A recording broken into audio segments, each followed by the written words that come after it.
Danke bafowethu, welcome back to Nkuli Soccer. Ngicela ningakhohlwa bafowethu ukupressa subscribe button. So ngifuna ukufocus endabeni ze-Kaizer Chiefs, but ngifuna ukukhuluma ngento engithusile kakhulu mengiyibona yaka Morris bafowethu. Lo muntu lo una 5 goals kuphela in 5 years, 5 season, 5 goals. I-Kaizer Chiefs imsayine kanjani lo muntu lo? Obani abathatha ama-decision laphana phezulu, or ubani wabaconvince ukuthi basayine uMorris, because he's not a proven goal scorer. Akanalo irecord eli-right overall ku-senior team or ku-Betway Premiership. Lo muntu lo ufike ku-Ajax Cape Town 11 years back, but unamagoli awu-33 kuphela in 11 years aku-professional setup, meaning on average ukuthi maybe ukora amagoli awu-3 kuphela isizini. The highest goal amagoli ake wawashaya laphana bekuyi-second season yakhe, I think it was 2014 ku-Ajax Cape Town. No. Yes, ku-Ajax Cape Town washaya 6 goals kuphela, the highest ever. And then elandelayo lapho after those 6 uke washaya 5 goals, but ushayela 4-2. Kaizer Chiefs mayimsayina, uSuperSport United ushaye 2 goals, kuSkhukhune United beshaye 1 goal, previous team beshaye 2 goals. 5 years lo muntu lo unalokhu njani, una 5 goals kuphela. Kaizer Chiefs siyabona efit ukuthi uzokwazi ukusolva amagoli laphana ku-Kaizer Chiefs. I mean, that's like criminal ukuthi i-Kaizer Chiefs ingazicabange umuntu one-poor goal scoring record kanje. I'm not saying he's a bad player, but he's not a proven scorer. So ukufika kwakhe ku-Kaizer Chiefs bengeke atshintshe izinto ku-Kaizer Chiefs. Asimcompare ke no-Ighodaro. Kaizer Chiefs isayine Nigerian striker in 4 years ebholeni lase-South Africa. U-Ighodaro una 25 goals. You see the difference now. Yabo umehluko ukuthi mkhulu kangakanani. Esinye striker sangempela, and ukusikhumbule ukuthi u-Ighodaro iplayer leMamelodi Sundowns, but Mamelodi Sundowns azange imnike ithuba ukuthi adlale kuMamelodi Sundowns. Bebemlona njalo every season, bamlone for 4 years straight. But guess what, njalo mefika emathimini uyaziprova ewashaya amagoli. Oqala bamlone ku-Pretoria University or ngithi ama-Tuks, washaya amagoli nakhona.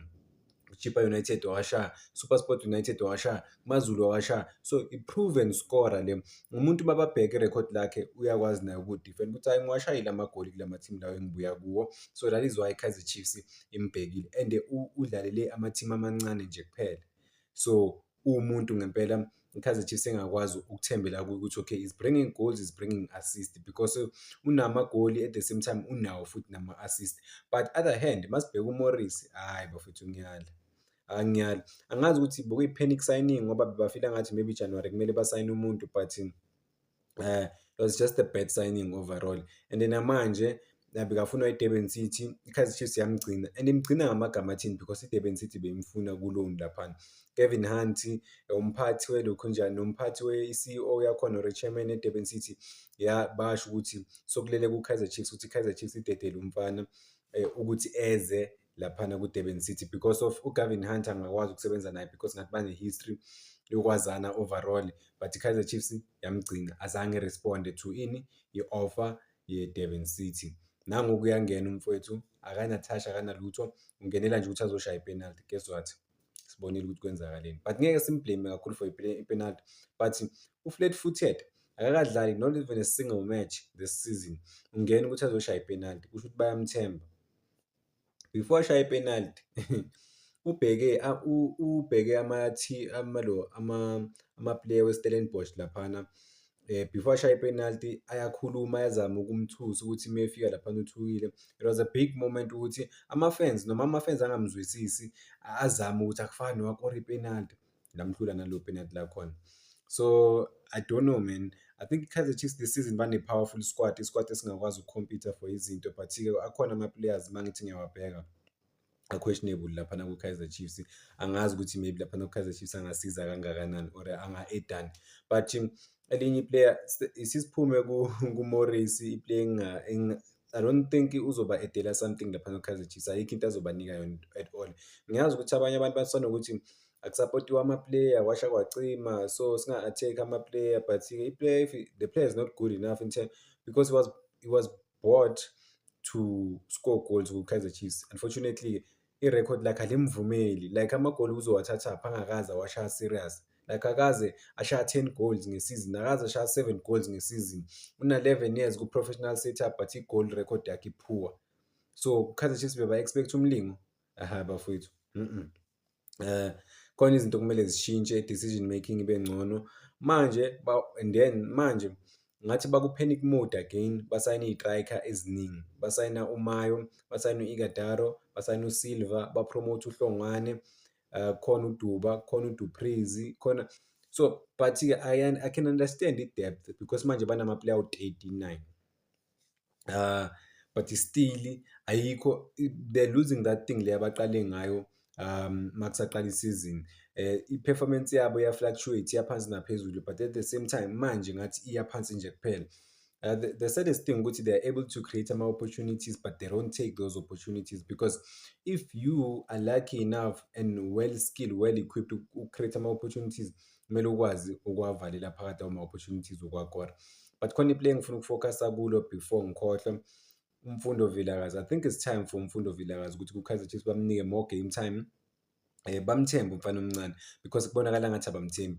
uMfundo Vilakazi urepresenta, I mean, what I believe ukuthi i-Kaizer Chiefs yangempela. I-development, i-product yabo, ukhulele ku-Kaizer Chiefs umfana.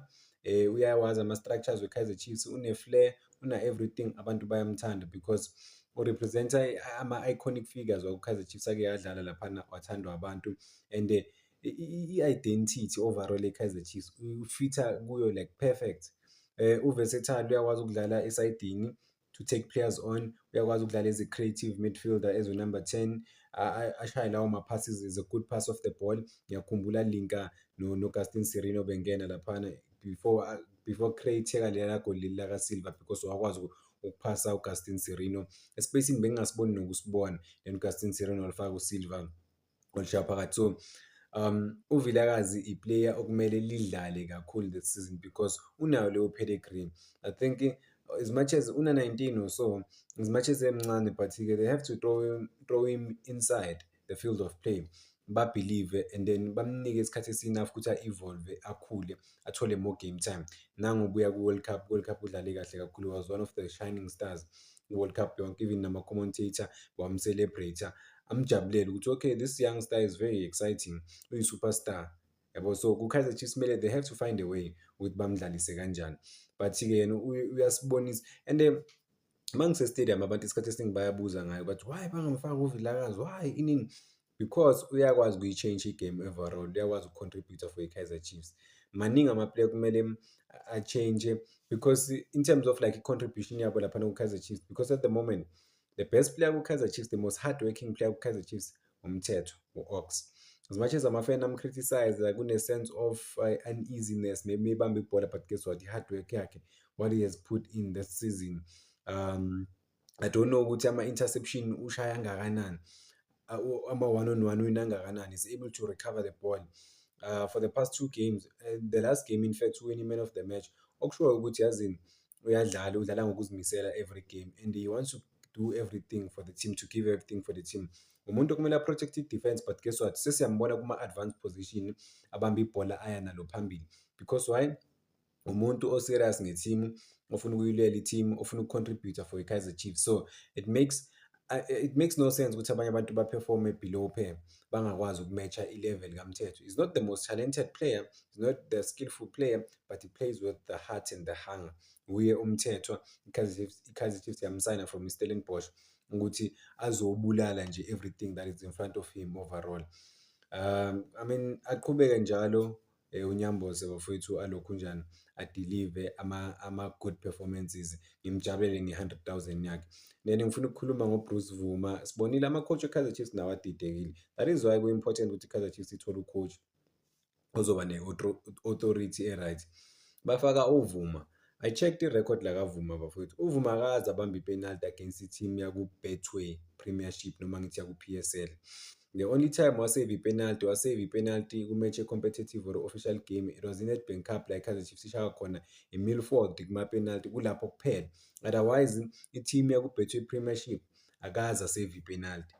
Ngike ngambona, kusho ukuthi empilweni yakhe ku-PSL akaze alisave i-penalty eligini, or maybe edlala ne-team ku-same level in terms of i-professional pedigree, akaze alisave. Ama-penalty wakhe embarrassing. Awatch wonke umuntu, you can go online guys, niwa-check ama-penalty wakhe, udive fast, so ama-reflexes wakhe kuma-penalty, i-timing ayikho good. I don't think bekazobasiza enze kangcono but-ke I can only assume ngeke ngibe 100% because maybe bekuyilanga lakhe, but-ke I don't think bekazobasiza. I-record lakhe kuma-penalty lithi no, yabo. So but-ke I also struggle to understand ukuthi why i-Kaizer Chiefs i-loyal to ama-player, inokugcina ama-player for so long, uthola ukuthi ama-player wakhona awadlali at all laphana.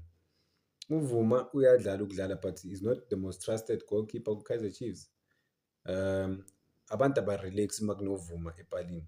So even that this season ukhona Kaizer Chiefs, they were heavily linked nabo-goalkeeper, but kusho ukuthi bokwama-speculations nje kuphela, or because u-goalkeeper lo Kamara lo odlala laphana ku-Asante Ghana babuza ngaye, but-ke wabatshela u-goalkeeper, wabatshela direct ukuthi hayi, khulumani ne-team le engiyidlalelayo uma ningifuna, babonisa i-interest. uNtwari bebafuna ukumhambisa ku-Kaizer Chiefs, but-ke ama-team they were not willing to pay le mali le i-Kaizer Chiefs beyifuna overall.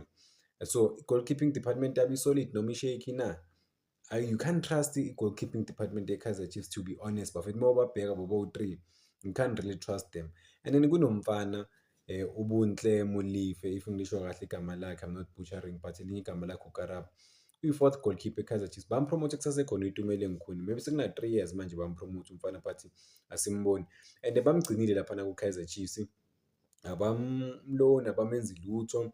Maybe they're planning for the future around yena, but what is the use ukuthi babe nomuntu ku-first team but angadlali at all? And akadlali but o-goalkeeper abenzi kahle. Why ngamenzi second choice-ke lo mfana? Akhulele laphazi ukuthi ngelinye ilanga uzoba u-number 1. Cause basayina uNtwari ngamalini 4 to 5 million rand, but ubenzeleni? Abamthembi, uhlale almost unyaka ebhenjini angadlali kuma-grandstand futhi le.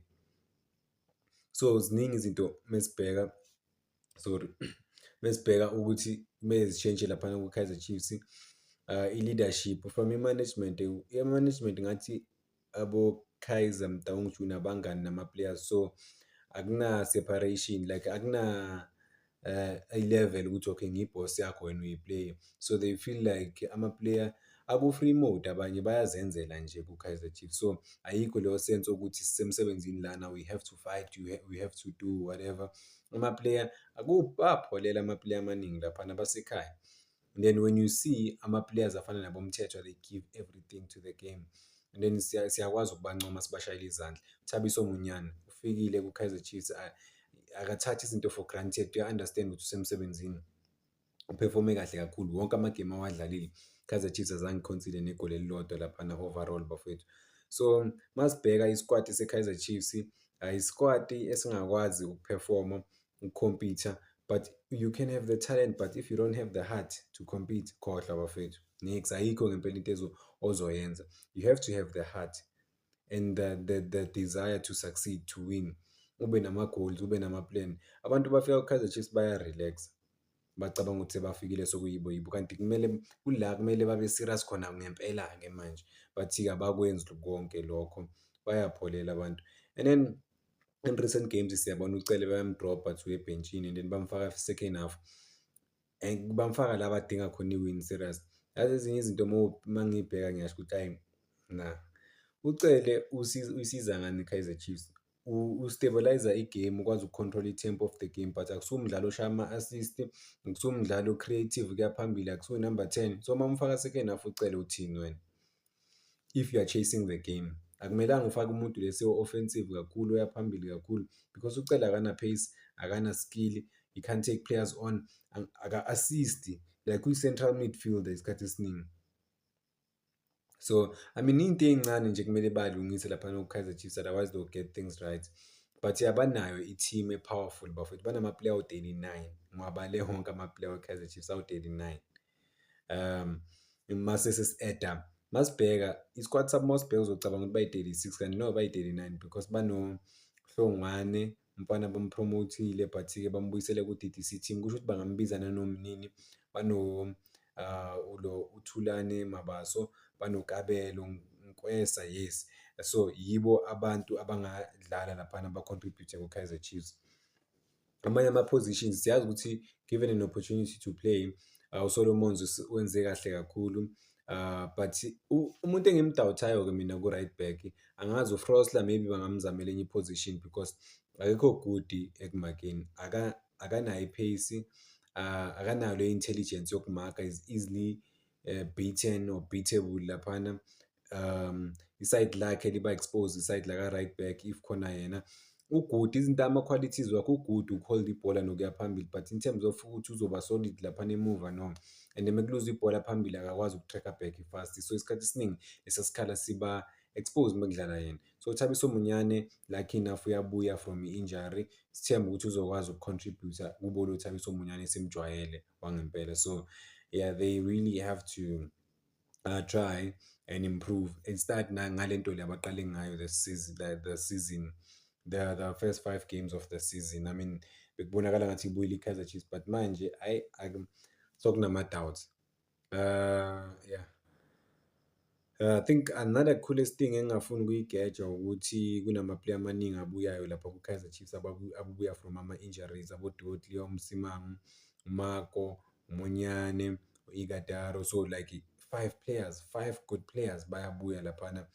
I can't wait ukubona u-Igataro ukuthi uzofitha kanjani ku-system ye-Kaizer Chiefs, because mentally ngiyamazi ukuthi u-super strong and ngiyamazi ukuthi for i-Kaizer Chiefs uyi-fighter, uyi-warrior, and mentally yazi why ngithi u-strong, because udlalela ama-team ayi-4 just nge-loan, but bekafika laphana abe one of the leaders in terms of inkani yakhe, i-strength sakhe nokulwela i-team overall. Bekangafika relaxe, be-understand ukuthi noma kuthiwa ku-Chippa United ukuloni kumaZulu ku-SuperSport United, but uya-understand ukuthi bekumele alwe ukuthi i-Sundowns imnothise. Unfortunately i-Sundowns ayizange imnike i-opportunity ukuthi adlale laphana kuMamelodi Sundowns, because I mean Peter Shalulile since afikile u-Igataro uthole kuno-Peter Shalulile enze ey'bukwayo laphana kuMamelodi Sundowns, manje sekuno-Rainers. So it was gonna be really difficult for yena u-Igataro ukuthi adlale kuMamelodi Sundowns, but-ke i-record lakhe lihle kakhulu njengoba bengishilo bafethu ukuthi 25 goals in 4 years.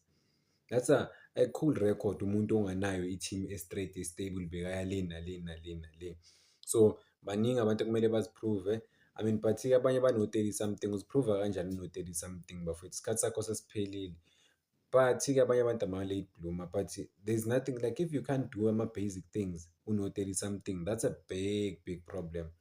But-ke I'm also excited ukubona ukuthi uLebohang Maboy uzobuya nini, kuzokwenzakalani ngaye bafethu, because uLebohang Maboy bamsayina and then there was a big buzz laphana kuma-social media platforms, abantu bajabulela ukuthi uza ne-experience yakhe laphana ku-Kaizer Chiefs yaku-continental level, experience futhi yakuBafana Bafana.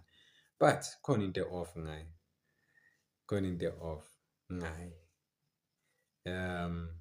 I don't want to mention it now, but siyasithemba ukuthi uzokwazi naye ukuthi fully akwazi ukulokhunjana ukudlala laphana ku-Kaizer Chiefs, because mengadlala fully fit yena uzokwazi ukucontribute kakhulu. Umfethu i-star, siyamazi. Udlale, I mean, kuMamelodi Sundowns under, I think ufike under uPitso Mosimane, cabanga udlale under uPitso Mosimane.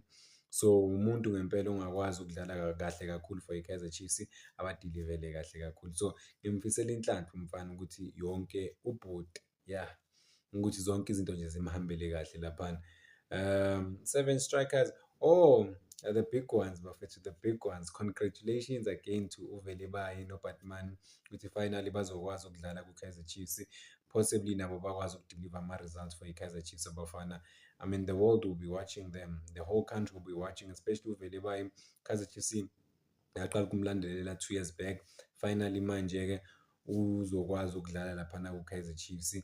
So bona ukuthi yini le bebayilandelela kangaka, is he gonna be a perfect fit for i-Kaizer Chiefs or kuzoba i-miss, kuzoba i-hit or miss, we'll see. But ngiyamthemba umfana, unayo leyo nkani yakhe, as much as it's small nge-frame, but ngiyathemba ukuthi uzokwazi ukulwa ngempela deliver ama-results for i-Kaizer Chiefs. But ethimini makulu umuntu oyedwa i-team ayiwini, at least kumele kulwe abantu abawu-6, 7, uyabona ukuthi i-team in-sync, uyazi ukuthi kuma-positions ba-strong. So bona maba-add abafana abancane, ba-hungry, bayafuna ngempela ukuprove i-point ebholini lase-South Africa. Then omunye kumele abe comfortable, angatatazeli because of wenzele laphutha lenzile uMayo. Mingatatazeli uzokwazi ukuyisiza overall laphana i-Kaizer Chiefs. Technically siyamazi ukuthi uGoody as a god, is very skillful, like i-strike esine-flair, uyakwazi ukubamba ibhola, good pass of the ball, is able to create opportunities for ama-teammate wakhe, uyakwazi ukushaya amagoli futhi. So umoya phansi kuMayo uzowathola ama-opportunities ukuthi akwazi ukudiliva laphana for i-Kaizer Chiefs. Defense ye-Kaizer Chiefs ibonakala isheki, akusiyo i-defense ongayithemba, especially i-defense elilwa u-Inacio Miguel, hhayi but-ke i-depth izoba khona, bayabuya abanye. uDotli une-experience kakhulu in terms even on the international stage, because ngihlezi ngisho ukuthi bebamselect-a kuBafana Bafana just before injury yakhe. So hopefully naye uzobuya maduze akwazi ukuzolwa laphana, because but-ke ukuzolwela laphana i-back four ye-Kaizer Chiefs ukuthi adlale naye umfowethu laphana. Kwinika I mean earlier on ubani uMax Mabonyane bekhala ngendaba yokuthi akuna-leader laphana ku-Kaizer Chiefs at all. So i-leader kumele ithathe ezinye iy'nqumo, ukwazi uku-interact-a no-coach, but-ke alikho i-leader laphana ku-Kaizer Chiefs. But let's hope bazokwazi ukumprova wrong, because isikhathi vele sikhona ukuthi bakwazi ukumprova wrong. If bafuna ukumprova wrong, they have to get better and greater, ba-improve, ba-compete, balethe ama-results laphana ku-Kaizer Chiefs. Ngizoyibamba la bafethu. Danko, cela ningakhohlwa uku-like and subscribe. Simaking sure bafethu ukuthi le page liyakhula, lifika ku-15,000 subscribers, possibly even 20,000 subscribers in the next couple of months. Ngiyabonga kuwo wonke umuntu obukelayo.